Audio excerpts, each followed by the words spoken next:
Mine বিস্ফোরণে পা হারানো যুবক মোহাম্মদ হানিফকে এভাবেই উদ্ধার করেন স্থানীয়রা। কাপড়ে পেঁচিয়ে কাঁধে করে তাকে নেওয়া হয় নিরাপদ স্থানে। 12 জানুয়ারি সকালে টেকনাফ উপজেলার হোয়াইক্যাং সীমান্তের শাহজাহানদ্বীপ এলাকায় মাছ ধরতে যান হানিফ। স্থানীয়রা বলছেন, বেলা 11:30টার দিকে বাংলাদেশ ভূখণ্ডে মিয়ানমারের আরাকান আর্মির পুঁতে রাখা মাইন বিস্ফোরণে উড়ে যায় তার বা পা। কুষ্টিয়ার পাশে একটা বাংলাদেশের মেইন নাম নদীর সমান অর্ধেক আছে, ওই বাংলাদেশ সীমানা। কিন্তু ওরা 5 কিলোমিটার ভিতরে গিয়ে এসে কিভাবে ল্যান্ডম্যান বসিয়ে যায়, এটা আমার কাছে আপনার কাছে প্রশ্ন, প্রশাসনের কাছে প্রশ্ন। এই মুহূর্তে যতটুকু শুনতে পাচ্ছি খুবই হতাহত। এর আগে আমাদের উত্তরপাড়ায় একজন ছেলে ল্যান্ডম্যানে পা চলে গেছে, কিন্তু হয়তো ওইরকমই হতে পারে এই ছেলেটারও। এই যে আমাদের বাংলাদেশে, এটা সব আমাদের বাংলাদেশের সম্পদ।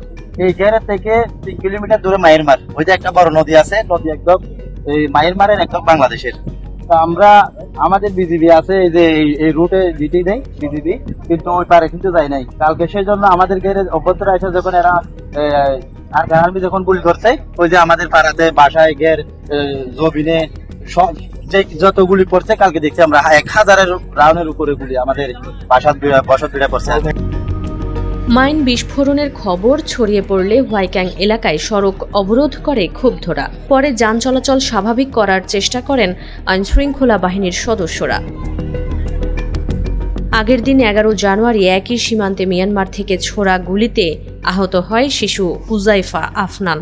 মাথায় গুলিবিদ্ধ এই শিশুকে চট্টগ্রাম মেডিকেল কলেজ হাসপাতালে রাখা হয়েছে লাইফ সাপোর্টে।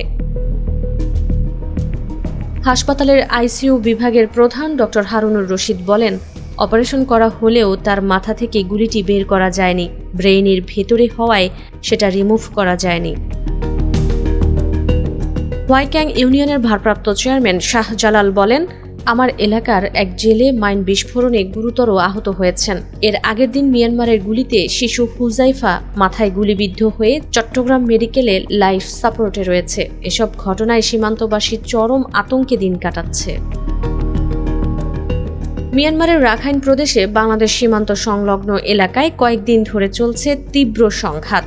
রাখাইনের নিয়ন্ত্রণ নিয়ে দেশটির বিদ্রোহী গোষ্ঠী আরাকান আর্মি, রোহিঙ্গা সশস্ত্র গোষ্ঠী ও সরকারি বাহিনীর মধ্যে চলমান সংঘর্ষে গোলাগুলি ও বিস্ফোরণের শব্দে আতঙ্ক ছড়িয়ে পড়েছে সীমান্ত এলাকার মানুষের মধ্যে। আরাকান আর্মির ক্রমাগত চাপের মুখে মিয়ানমারের বিভিন্ন সশস্ত্র গোষ্ঠী অনুপ্রবেশের চেষ্টা করছে বাংলাদেশে। রোববার টেকনাফ সীমান্ত দিয়ে পালিয়ে আসা 53 থেকে 54 জন রোহিঙ্গা সশস্ত্র সদস্যকে আটক করেছে বিজিবি ও পুলিশ।